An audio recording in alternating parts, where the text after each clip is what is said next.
Kami dari kelompok 5 akan melakukan presentasi. Saya Sertrin ya.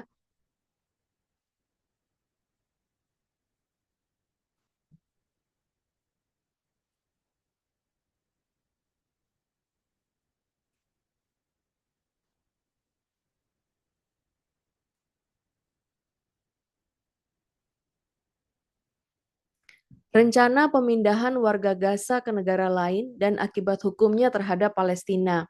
Disusun oleh kelompok 5, saya sendiri Monalisa Kalalembang, Michael Peter Marpaung, Yuni Eliani, dan juga Gunawan Pangaribuan. Latar belakang konflik. Sejak tahun 2023, tepatnya bulan Oktober, Gaza mengalami operasi militer besar-besaran, di mana dalam hal ini jalur Gaza menjadi sasaran operasi militer intensif yang menyebabkan krisis kemanusiaan terburuk dalam 2 dekade terakhir, ditandai dengan penghancuran besar-besaran wilayah pemukiman, rusaknya infrastruktur dasar untuk rumah sakit, sekolah, air bersih, lumpuhnya aktivitas ekonomi dan pemerintahan sipil. Israel kemudian mengeluarkan perintah evakuasi massal dari wilayah Gaza Utara ke Gaza Selatan yang memaksa lebih dari 1,9 juta warga mengungsi secara internal dan tinggal di kamp-kamp darurat dengan kondisi yang sangat minim. Banyak dari mereka kehilangan rumah dan tidak dapat kembali karena wilayah asal telah hancur, di mana penduduk sipil tidak lagi memiliki pilihan realistis untuk tetap tinggal di wilayah asalnya. Nah, kemudian muncul wacana untuk pemindahan ke negara ketiga, misalnya Mesir, Kanada, dan lainnya. Dalam berbagai kesempatan, pejabat Israel pasca Oktober 2023 muncul gagasan bahwa warga Gaza akan direlokasi keluar wilayah Palestina, terutama ke Mesir atau Sinai, Yordania, bahkan negara non-regional seperti Kanada. Skema ini diklaim sebagai solusi kemanusiaan, namun dalam praktiknya tidak disertai jaminan kepulangan. Diarahkan pada relokasi jangka panjang dan berpotensi mengosongkan Gaza dari penduduk aslinya. Secara hukum, pemindahan lintas negara tersebut memenuhi karakteristik deportasi internasional, bukan sekedar evakuasi. Nah, dalam hal ini, pernyataan Israel Katz tentang zona kemanusiaan di Rafah. Menteri Pertahanan Israel yaitu Israel Katz menyampaikan rencana pembentukan humanitarian zone di Rafah sebagai lokasi penampungan warga Gaza yang terusir dari wilayah utara. Karakteristik zona ini berada di wilayah perbatasan Mesir, bersifat tertutup dan dikontrol militer, menampung jutaan warga tanpa infrastruktur layak, dan implikasinya adalah Rafah bukan lagi tempat perlindungan sementara, tetapi menjadi tahap awal pemindahan lintas negara, memudahkan proses pengosongan wilayah Gaza Utara secara permanen, dan menempatkan penduduk sipil dalam kondisi ketergantungan total. Nah, kemudian dari diskusi dengan negara-negara ketiga, seiring dengan meningkatnya tekanan internasional, Israel kemudian melakukan komunikasi dengan negara ketiga. Dan mereka juga melakukan penjajakan kesediaan negara lain menerima warga Gaza sebagai pengungsi. Namun, banyak dari para negara itu menolak karena khawatir menjadi bagian dari pelanggaran hukum humaniter, rekayasa demografi Palestina, dan pemusnahan hak kembali rakyat Palestina. Hal ini menunjukkan bahwa rencana pemindahan tidak berdiri sebagai inisiatif darurat, tetapi telah menjadi kebijakan geopolitik terstruktur yang berdampak langsung pada eksistensi bangsa Palestina. Nah, kita akan melihat bagaimana sih pemindahan warga Gaza ini dari eh, Konvensi Jenewa keempat tahun 1949. Dalam pasal 49 Konvensi Jenewa ya, yang pertama itu adalah adanya aturan mengenai larangan deportasi atau pemindahan paksa dalam keadaan apapun. Dalam hal ini di Konvensi Jenewa itu disebutkan bahwa melarang pemindahan individu ataupun massal penduduk sipil dari wilayah pendudukan ke wilayah negara kependudukan atau ke negara manapun. Dan ini tidak hanya mencakup paksaan fisik, tetapi juga tekanan psikologis, ancaman, penciptaan kondisi hidup yang tidak memungkinkan dipertahankan. Larangan ini berlaku mutlak, jadi tidak bisa dibenarkan oleh alasan apapun, misalnya alasan militer atau alasan politik. Evakuasi hanya sah jika memenuhi 3 syarat ketat. Yang pertama itu hanya bersifat sementara, dan ini harus ditentukan mekanisme pemulangan, bukan relokasi permanen. Yang kedua, demi keselamatan absolut. Ya, jadi evakuasi itu jika satu-satunya cara untuk menyelamatkan warga. Yang ketiga, wajib itu adalah hak untuk kembali. Jadi negara pendudukan harus menjamin akses kembali tanpa hambatan. Ini yang ada di dalam pasal 49 Konvensi Jenewa keempat ya. Kemudian jika salah satu syarat tidak terpenuhi, maka evakuasi berubah status menjadi pemindahan paksa ilegal. Jadi hanya dimungkinkan jika terpenuhi ketiga daripada syarat ini. Dan juga di dalam pasal 49 ini dinyatakan larangan perubahan demografi wilayah. Di dalam pasal 49 ini tujuan utamanya adalah pengosongan wilayah, rekayasa populasi, dan penghapusan identitas penduduk asli. Pemindahan massal bisa berbentuk ethnic cleansing terselubung.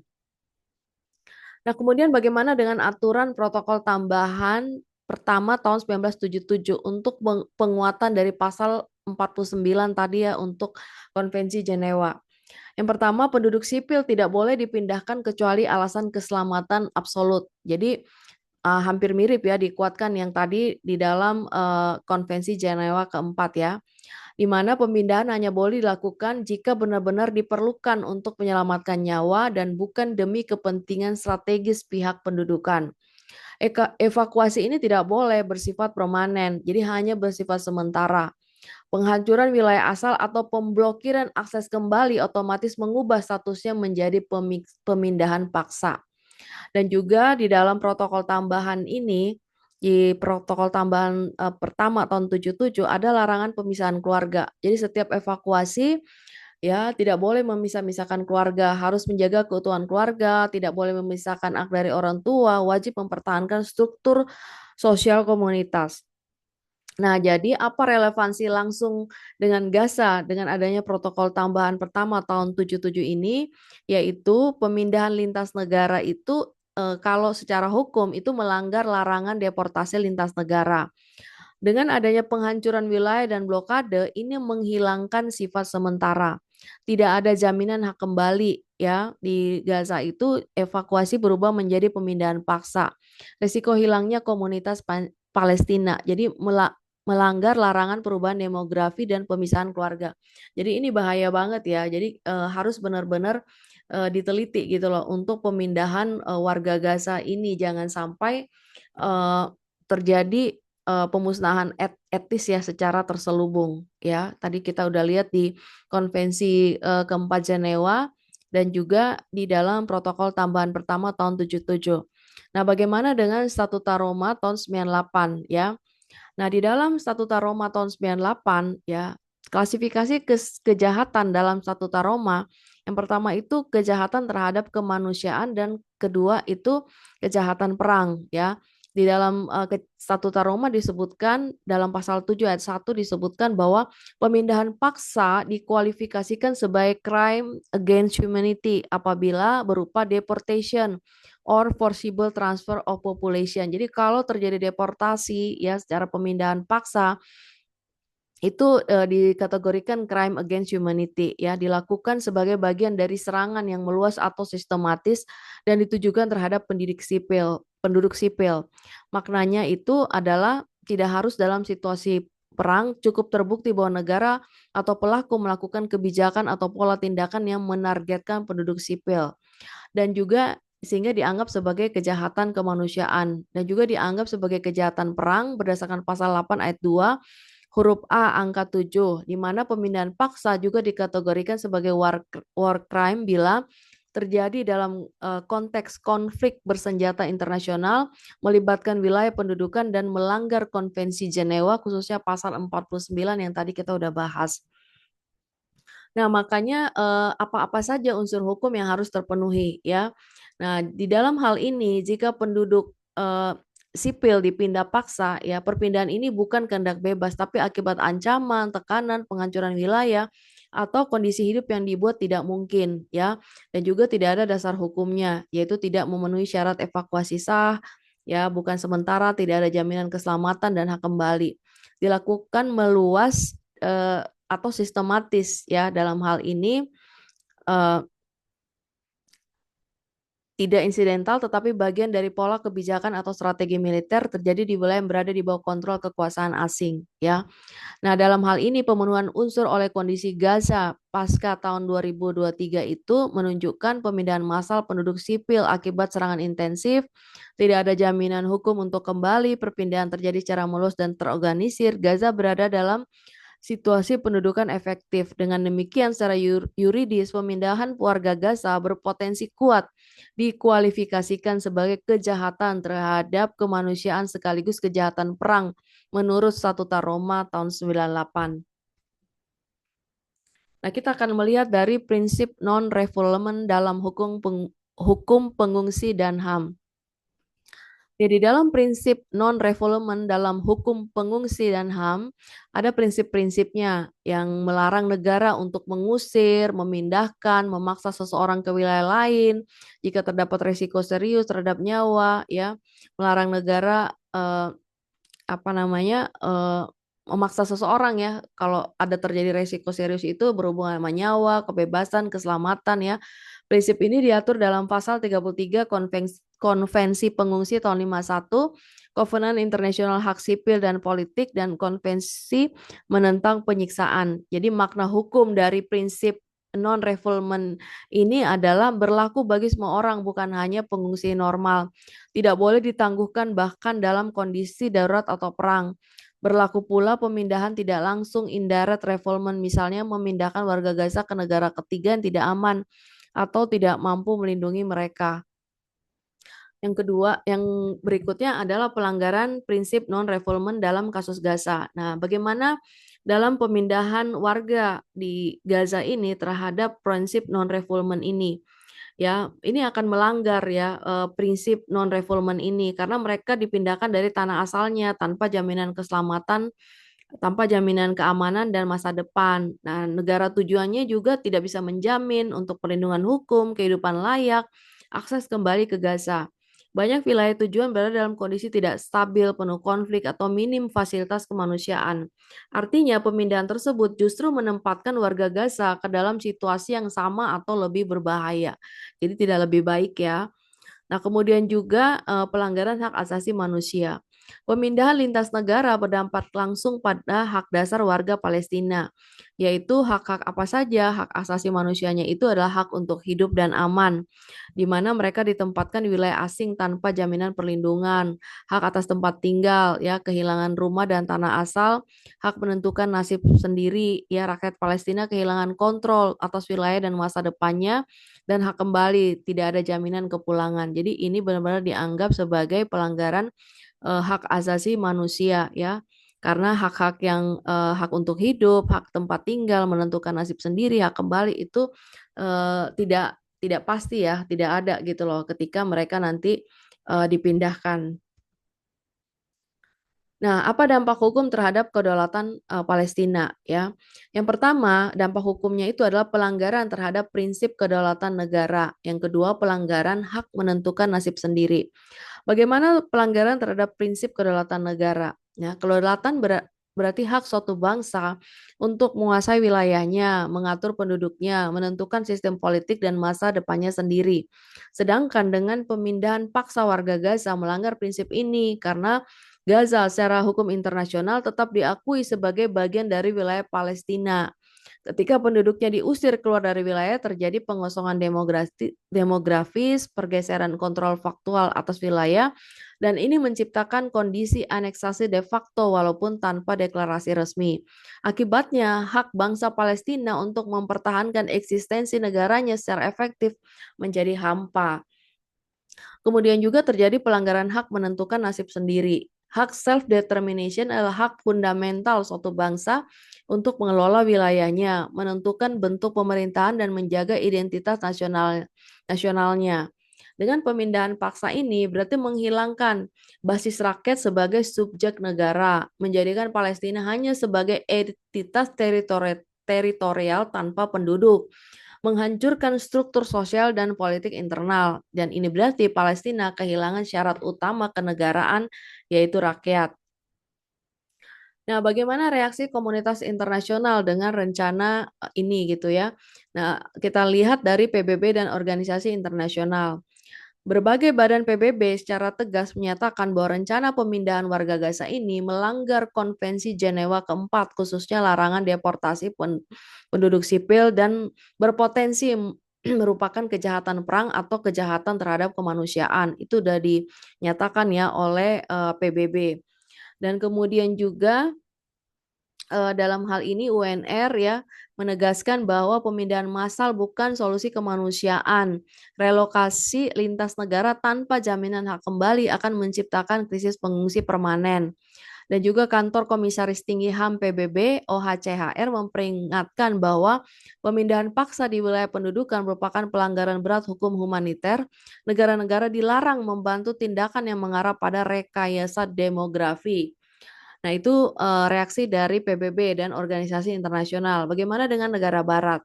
Negara-negara seperti Kanada, Inggris, Prancis, Jerman menyatakan bahwa Gaza adalah bagian dari wilayah Palestina. Perubahan status wilayah melalui pemindahan paksa tidak dapat diterima karena rencana tersebut akan menghancurkan prospek solusi dua negara dan memperpanjang konflik secara struktural. Mereka juga mengingatkan bahwa setiap negara yang menerima skema pemindahan paksa dapat ikut bertanggung jawab secara hukum internasional. Nah, bagaimana dengan tanggapan dari negara-negara yang terlibat, misalnya dari Mesir? Presiden Mesir sendiri secara terbuka menyatakan bahwa pemindahan warga Gaza ke wilayah Sinai adalah garis merah. Mesir menolak menjadi bagian dari penghapusan identitas nasional Palestina karena itu juga merupakan pelanggaran Konvensi Jenewa dan rekayasa demografi Gaza. Dalam hal ini, Mesir menilai bahwa solusi harus dilakukan di dalam wilayah Palestina, bukan dengan mengusir rakyatnya. Bagaimana reaksi negara Arab dan dunia internasional? Negara-negara Arab dan mayoritas negara berkembang itu menilai rencana pemindahan sebagai bentuk baru pembersihan etnis terselubung, ancaman langsung terhadap stabilitas Timur Tengah. Negara-negara barat sebelumnya bersikap netral pun mulai mengingatkan bahwa pemindahan paksa akan menciptakan konflik lintas negara dan menempatkan kawasan dalam resiko eskalasi geopolitik besar. Nah, dari berbagai informasi tadi, apa implikasinya terhadap status wilayah Palestina? Yang pertama, implikasi terhadap status wilayah Palestina. Dan dengan adanya pemindahan warga ya rakyat dari jalur Gaza tersebut, status Gaza ini dari wilayah Palestina menjadi aneksasi de facto. Secara hukum internasional de jure, jalur Gaza tetap diakui sebagai bagian dari wilayah Palestina. Tidak ada resolusi PBB atau perjanjian internasional yang mencabut status tersebut.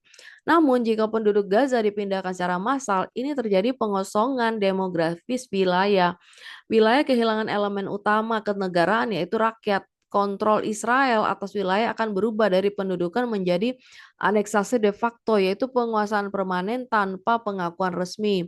Akibatnya, dunia internasional akan dihadapkan pada fakta baru bahwa Gaza secara fisik tidak lagi dihuni rakyat Palestina, walaupun secara hukum masih diakui sebagai wilayah Palestina.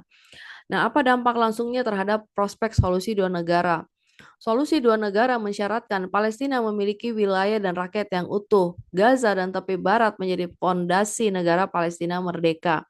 Jika Gaza kehilangan mayoritas populasinya, Palestina akan kehilangan salah satu wilayah terpadat dan paling strategis. Dan dalam hal ini, Gaza berpotensi berubah menjadi zona kosong, wilayah buffer militer, atau kawasan yang sepenuhnya dikendalikan Israel.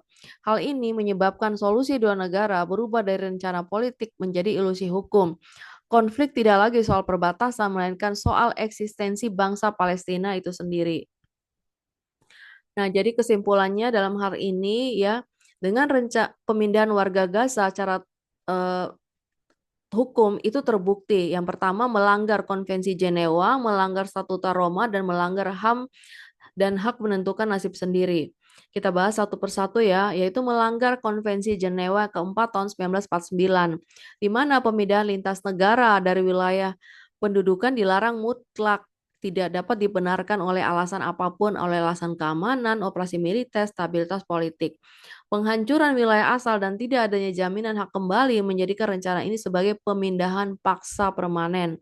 Dan juga rencana pemindahan warga Gaza ini secara hukum terbukti melanggar Statuta Roma tahun 98 karena telah memenuhi unsur pemindahan penduduk sipil secara paksa tanpa dasar hukum dilakukan secara meluas dan sistematis dalam konteks kependudukan dan berpotensi dikualifikasi sebagai kejahatan terhadap kemanusiaan dan kejahatan perang.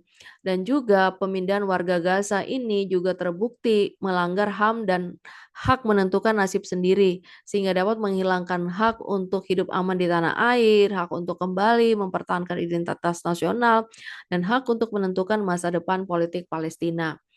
Nah, sarannya adalah untuk peran PBB yaitu membentuk mekanisme investigasi independen internasional khusus terkait dugaan pemindahan paksa, pelanggaran hukum humaniter di Gaza, mengaktifkan kembali mandat Dewan HAM PBB untuk mengumpulkan bukti, memverifikasi korban, dan mendukung proses hukum di ICC.